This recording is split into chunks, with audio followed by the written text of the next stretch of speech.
नमस्कार दोस्तों, जय हिंद। और आज हम फिर से हिंदी वाले सेशन में वापस आए हैं। जो हमने 15 प्रश्न छोड़ दिए थे, जो हमारे सी टेट प्राइमरी लेवल पर पूछे जाते हैं, 30-30 प्रश्न हिंदी में भाषा 1 और भाषा 2 से। तो उसमें हमने भाषा 2 वाले 15 प्रश्न छोड़ दिए थे, तो आज हम इन्हें पढ़ने वाले हैं। आइए चलते हैं अपने सेशन पर। तो हमारा जो प्रश्न था, हमने 135 तक पढ़ लिए थे टोटल, और अब ये है प्रश्न नंबर 136। 136वां प्रश्न है, पढ़ने की कुशलता में सर्वाधिक महत्वपूर्ण है। तो 4 ऑप्शन है: शब्द पढ़ना, अर्थ निर्माण, तीव्र रति या फिर उच्चारण रत शुद्धता। तो देखिए, उन्होंने पूछा पढ़ने की कुशलता में सर्वाधिक महत्वपूर्ण, यानी बच्चा अच्छी तरह से पढ़ रहा है, इस चीज़ में सबसे ज़्यादा इम्पोर्टेंट क्या है? शब्द पढ़ना ज़्यादा इम्पोर्टेंट है, या फिर अर्थ निर्माण ज़्यादा इम्पोर्टेंट है, या फिर वो तेज़ पढ़ रहा है वो ज़्यादा इम्पोर्टेंट है, या फिर वो उच्चारण सही से पढ़ रहा है वो ज़्यादा इम्पोर्टेंट है। तो देखिए, पढ़ने की बात यहाँ पे हो रही है, तो सबसे ज़्यादा इम्पोर्टेंट है कि अर्थ निर्माण, यानी बच्चा जो है वो जिस चीज़ को पढ़ रहा है उसे अच्छी तरह से समझ पा रहा है कि उसके बारे में क्या संदर्भ है, यानी उसका जो अर्थ बनता है उसे बच्चा भली भांति समझ रहा है, तो वही सबसे ज़्यादा महत्वपूर्ण है। आंसर नंबर 2 यहाँ पे आपका सही हो जाएगा। इसके बाद में चलते हैं प्रश्न नंबर 137। संयुक्त परिवारों में बच्चों का भाषा विकास अपेक्षाकृत बेहतर होता है, इसका आधार है। देखिए, परिवार जो होते हैं कई तरह के होते हैं। जैसे संयुक्त परिवार होता है जहाँ पे माँ पिता दादा दादी ताई ताऊ चाचा चाची और बच्चे सभी साथ में रहते हैं। और दूसरा होता है जो हमारा एकल परिवार होता है, जहाँ पे सिर्फ माता पिता और बच्चे ही होते हैं।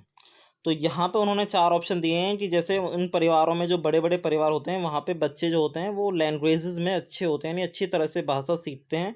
तो उसकी वजह पूछिए। उन्होंने 4 ऑप्शन दिए हैं: बड़ों की परिपक्व भाषा है, या फिर बच्चों द्वारा बड़ों का जो है अनुसरण होता है, अनुकरण होता है, या फिर परस्पर अंत्यक्रिया, या फिर परस्पर प्रश्नोत्तर। तो देखिए, जो बच्चे जो होते हैं उनमें जन्मजात क्षमता होती है भाषा को अर्जित करने की, तो वो परस्पर अंतःक्रिया के द्वारा ज़्यादा सीखते हैं। तो इसमें जो हमारा सही आंसर है वो हमारा हो जाएगा आंसर नंबर 3, यानी परस्पर अंतःक्रिया जो होती है आपस में बच्चे की अपने माता पिता दादा दादी चाचा चाची के साथ में, उससे वो बेहतर तरीके से जो है अपना भाषा विकास पूरी तरीके से सही से करते हैं। इसके बाद में जो प्रश्न नंबर है 138, भाषा के माध्यम से बच्चों का ज्ञान क्षेत्र भी विस्तृत होता है, जिसमें सर्वाधिक योगदान है। यानी भाषा के बारे में पढ़ रहे हैं और उनका जो नॉलेज का जो एरिया है, नॉलेज है उनकी, वो भी बढ़ती जा रही है। तो उसमें सबसे ज़्यादा इम्पोर्टेंट क्या चीज़ है, यानी सबसे ज़्यादा जो रोल है वो किस चीज़ का हो सकता है? छोटे बच्चों के बारे में बात हो रही है, तो राष्ट्रीय समाचार पत्रों या पत्रिकाओं, बाल साहित्य, या फिर विभिन्न प्रकार की जो पोएम्स होती हैं, कविताएं होती हैं, या फिर विभिन्न प्रकार की सांस्कृतिक गतिविधियाँ। बताइए, 4 ऑप्शन है आपके सामने। देखिए, राष्ट्रीय समाचार पत्र पढ़ें या पत्रिकाएं पढ़ें, तो सीधी सी बात है, वहाँ पे भाषा तो भाषा का विकास तो हो ही रहा है। भाषा पढ़ रहे हैं अपनी जो हमारी मातृभाषा है, और उसके साथ साथ में उन्हें दुनिया भर की नॉलेज भी मिलती है। जो जो सारे संसार में हमारे देश में राज्य में हो रहा है वो सब के बारे में उन्हें पता चलता है। तो इससे उनका नॉलेज भी बढ़ती है, और सीधी सीधी बात है उनकी जो भाषा है वो भी बेहतर बनती है। तो और इसके बाद में बाल साहित्य की बात हो, बाल साहित्य भी अच्छी चीज़ है, पर वहाँ पे उनका जो नॉलेज का जो एक क्राइटेरिया होता है वो नहीं बढ़ता है। बाल साहित्य में उनको सिर्फ मनोरंजन से रिलेटेड चीज़ें मिलती हैं, नॉलेज नहीं बढ़ती है। तो इसलिए यहाँ पे जो ऑप्शन नंबर 1 है वो ज़्यादा बेटर है।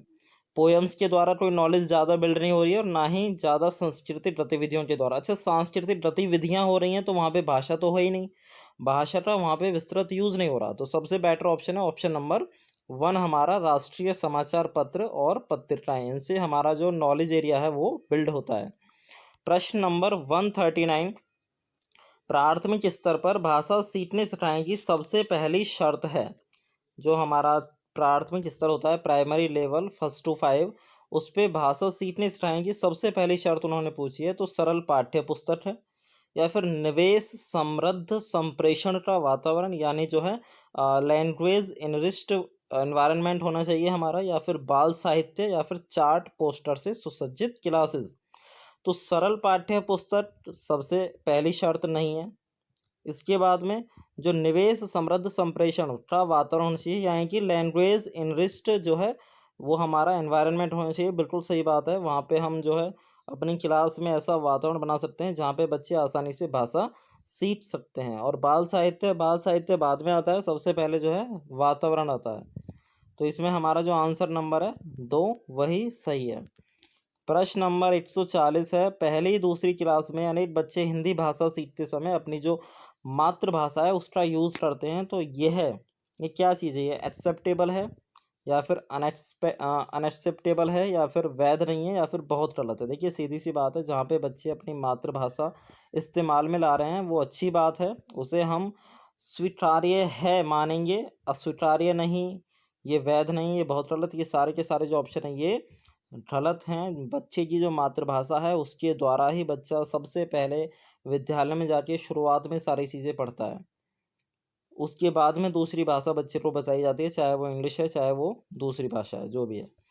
प्रश्न नंबर 141 में पूछा है, रूपा फोर्थ क्लास को पढ़ाती है। उन्होंने गुजराती लोक कथा मुफ्त पढ़ाने के बाद बच्चों से पूछा कि उनकी भाषा में आदर के लिए किन शब्दों का प्रयोग किया जाता है। जैसे गुजराती भाषा में भाई बहन का प्रयोग होता है। तो उस तरह से उसका उद्देश्य क्या है? रूपा का उद्देश्य क्या है? अन्य भाषाओं को जानना चाहती है या फिर सभी बच्चों को अवसर देना चाहती है या फिर बहुभाषिकता को संबोधित करना चाहती है या फिर अभ्यास प्रश्न को करवाने अभ्यास को निपटवाना चाहती है। तो देखिए अन्य भाषाओं को जानने जैसा कोई उद्देश्य नहीं है यहाँ पे रूपा का। सभी बच्चों को अवसर देना ये भी बात की बात है, लेकिन सबसे ज़्यादा जो इम्पोर्टेंट है कि वो बहुभाषिकता को संबोधित करना चाहती है, यानी बच्चों के सामने ये बताना चाहती है कि सारी भाषाएं जो होती हैं वो अच्छी होती हैं और इस बात का हमारे समाज पर बेहतर प्रभाव पड़ता है। तो इसमें आंसर नंबर हमारा 3 सही है। इसके बाद में प्रश्न नंबर है हमारा 142, प्राथमिक स्तर पर भाषा शिक्षण के संदर्भ में कौन सा कथन सर्वाधिक उचित है? तो प्राइमरी लेवल की बात हो रही है, बच्चों को क्रम से भाषा कौशल सिखाए जाने चाहिए। दूसरा ऑप्शन है बच्चों को केवल भाषा की पाठ्य पुस्तक ही दी जाए। सभी बच्चों की प्रगति समान रूप से ही होनी चाहिए। बच्चों को विभिन्न प्रकार का बाल साहित्य पढ़ने के अवसर दिए जाने चाहिए। देखिए ज़रूरी नहीं है कि बच्चे क्रम से ही भाषा कौशल सीख सकते हैं, क्योंकि वैसे भाषा कौशल 4 होते हैं, आप भी जानते हैं। सबसे पहले सुनना आता है, ठीक है, फिर बोलना, फिर पढ़ना और फिर लिखना। लेकिन ये आपस में इंटर रिलेटेड होते हैं, ये ज़रूरी नहीं है कि एक ऑर्डर में ही आए। ये थोड़ा सा आगे पीछे भी आ सकते हैं। हो सकता है पहले बच्चा जो है वो लिखना सीख जाए, पढ़ना बाद में सीखे, ऐसा भी होता है। दूसरा, बच्चों को केवल भाषा की पाठ्य पुस्तकें दी जाएँ, ऐसा तो नहीं होना चाहिए। सभी बच्चों की प्रकृति समान रूप से होनी चाहिए, ये भी ज़रूरी नहीं है। हर बच्चे में अपनी अपनी इंडिविजुअल डिफरेंसेस होती हैं, उन्हीं के आधार पे उसकी जो पढ़ाई है या जो भी समझ है वो बढ़ती है। बच्चों को विभिन्न प्रकार का बाल साहित्य दिए जाने चाहिए, पढ़ने के अवसर देने चाहिए, ये सही बात है कि जो हमारे जो प्राथमिक स्तर पर भाषा शिक्षण के लिए सबसे ज़्यादा इम्पोर्टेंट है बच्चों को बाल साहित्य पढ़ने के अवसर दिए जाएँ। और उससे भी ज़्यादा इम्पोर्टेंट है कि उनके लिए वातावरण वैसा बनाया जाए कि वो भाषा को अच्छी तरह से अर्जित करें। इसके बाद में प्रश्न नंबर 143, बच्चों के भाषा विकास के लिए ज़रूरी है, क्या चीज़ ज़रूरी है? उन्हें अनुकरण के लिए प्रोत्साहित करना, भाषा प्रयोग के अवसर देना, व्याकरण सीखने के लिए प्रोत्साहित या फिर साहित्य पढ़ने के लिए पुरस्कार। भाई पुरस्कार दे रहे हो वो तो गलत बात है। अनुकरण के लिए है कि आप दूसरों को देखो और उसी तरह से आप भी बोलते चले जाओ, या फिर व्याकरण सीखना, वो तो बात की बात है। सबसे ज़्यादा इम्पोर्टेंट है भाषा प्रयोग, यानी बच्चे को अब ज़्यादा से ज़्यादा अवसर दीजिए कि उसे भाषा को यूज़ करना पड़े, तो वो अच्छे से भाषा उसकी जो है उसकी इम्प्रूवमेंट हो जाएगी। प्रश्न नंबर 144 है, माया अक्सर शब्दों को लिखते समय अक्षरों को छोटा बड़ा लिखती है या उनके बीच समान दूरी नहीं रख पाती। माया संभवतः डैश के कारण ऐसा करती है। लापरवाही, अज्ञानता, डिस्ग्राफिया या फिर अरुचि। देखिए बच्चों को हम ना ही तो लापरवाह बोल सकते हैं, ना ही हम ये बोल सकते हैं कि उनकी अरुचि है। अब बची अज्ञानता और डिस्ग्राफिया। यहाँ पे बात हो रही है कि वो अक्षरों को छोटा या बड़ा लिखती है, गलत की बात नहीं हो रही है, या फिर उनके बीच में दूरी बराबर नहीं होती है। तो ये जो है ये हमारा लिखने से संबंधित एक अक्षमता है। जैसे आपने पढ़ा हो तो जैसे डिसलेक्सिया होता है, उसी तरह से डिस्ग्राफिया, डिसकैल्कुलिया, ये सारे के सारे जो होते हैं ये हमारे अधिगम से संबंधित अक्षमताएं होती हैं बच्चों में। यदि पढ़ने की बात हो रही है तो वहाँ पे हमारा जो होता है डिसलेक्सिया होता है, यदि लिखने की बात हो रही है तो वहाँ पे डिस्ग्राफिया होता है, यदि मैथमेटिक्स की बात हो रही है तो वहाँ पे होता है हमारा डिसकैलकुलिया। इस तरह से और भी होते हैं। तो यहाँ पे हमारा सही आंसर है तीसरा वाला आंसर, डिस्ग्राफिया आंसर सही है। आते हैं प्रश्न नंबर 145। भाषा अर्जन क्षमता सिद्धांत डैश से संबंधित है। तो जो भाषा अर्जन क्षमता होती है, हमारी जो लैंग्वेज को एक्वायर करने की क्षमता होती है बच्चों में, वो सिद्धांत किसने दिया है? चॉम्स्की ने दिया है, आप भी जानते हैं। फैक्चुअल क्वेश्चन है, इसमें कोई दोहराया नहीं है। पियाजे, स्किनर, वायरोस्की, ये सब इन्होंने अलग सिद्धांत दिए हैं। जो भाषा अर्जन सिद्धांत है वो हमारा चॉम्स्की चाचा ने दिया है। आते हैं प्रश्न नंबर 146 पर। बच्चों की लेखन क्षमता का आकलन करने की दृष्टि से कौन सा प्रश्न सर्वाधिक बेहतर है?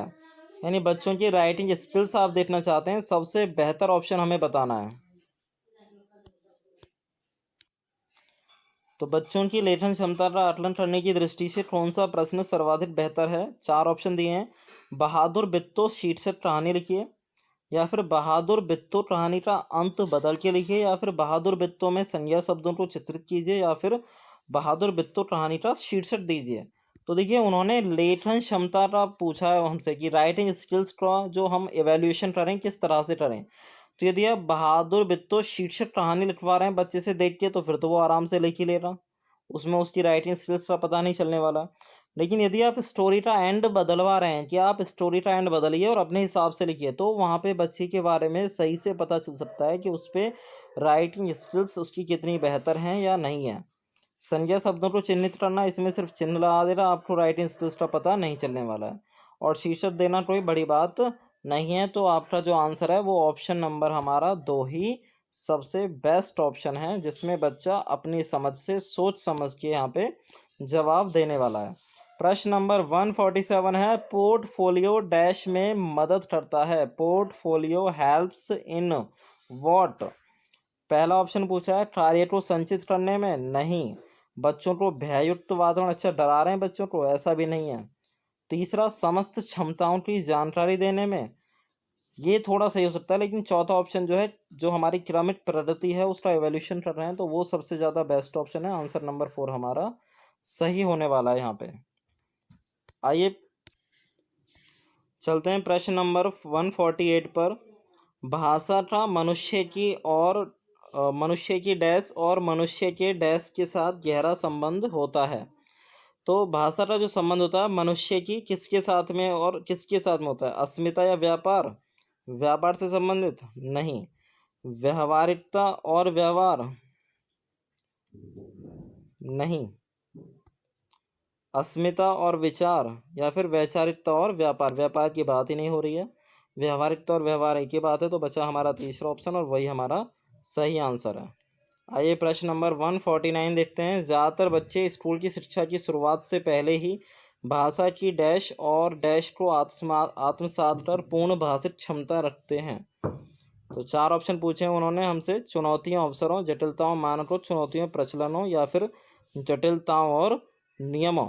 तो स्कूल की किन किन चीज़ों को वो पहले से ही आत्मसात कर पूर्ण भाषिक क्षमता रखते हैं?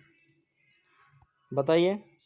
चुनौतियों और प्रचलनों की बात हो रही है? नहीं। जटिलताओं और मानकों की बात हो रही है? मानक तो बच्चों को पता ही नहीं है। चुनौतियों और अवसरों की बात हो रही है? नहीं। बचा क्या हमारा? जटिलताओं और नियमों। तो भाषा की जो जटिलताएं हैं, जो नियम है, उन्हें आत्मसात कर पूर्ण भाषिक क्षमता रखते हैं बच्चे। लास्ट प्रश्न है 150। प्राथमिक स्तर पर पढ़ाने वाली सुनीता अपनी कक्षा के बच्चों को प्रतिदिन एक कहानी पढ़ के सुनाती है और उस पर डिस्कशन करती है। आप इसके बारे में क्या बोलना चाहते हैं? इससे समय नष्ट हो रहा है, गलत बात है। कहानी पर चर्चा भाषा विकास को अवरुद्ध करता है, ये भी नहीं सही है। क्योंकि जब डिस्कशन होता है तो बच्चों का जो लैंग्वेज सुनने से, पढ़ने से, बोलने से सारा कुछ जो उनका विकास है वो बेहतर होता है। पढ़ने और मौखिक अभिव्यक्ति का विकास हो रहा है, सही बात है। और सुनीता अपने शिक्षक प्रशिक्षण की रीतियों को निभा रही है, नहीं। पढ़ने और जो ओरल हमारी जो अभिव्यक्ति हैं उसका इसमें डेवलपमेंट हो रहा है। तो हमारा आंसर नंबर 3 ही सही है। तो ये था हमारा आज का सेशन। इसमें हमने 15 प्रश्न किए हैं और उम्मीद है आपको ये सब पसंद आया होगा।